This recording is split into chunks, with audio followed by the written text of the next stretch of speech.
হাতী ৰাজা গম্ভীৰ আৰু কোমল কণ্ঠত। আজিও বনটো ঘূৰি চাইছো, সকলো মিত্ৰ ভাল আছে জানিবলৈ মন যায়। মিকু কান্দোন কান্দোন কণ্ঠত। এই ৰজা, মোৰ ঘৰ পানীত ভাহি গল, মই এতিয়া ক'ত থাকিম?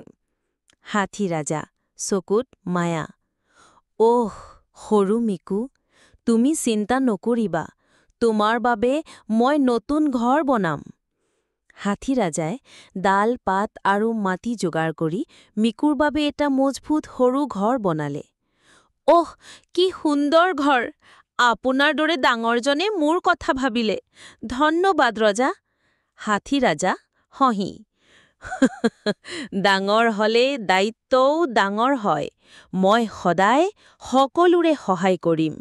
সেইদিনৰ পৰা সকলো জন্তুৱে হাতী ৰাজাক সঁচা বন্ধু বুলি মানিলে আৰু বুজিলে, শক্তি থাকিলেও দয়া হোৱা অতি প্ৰয়োজনীয়।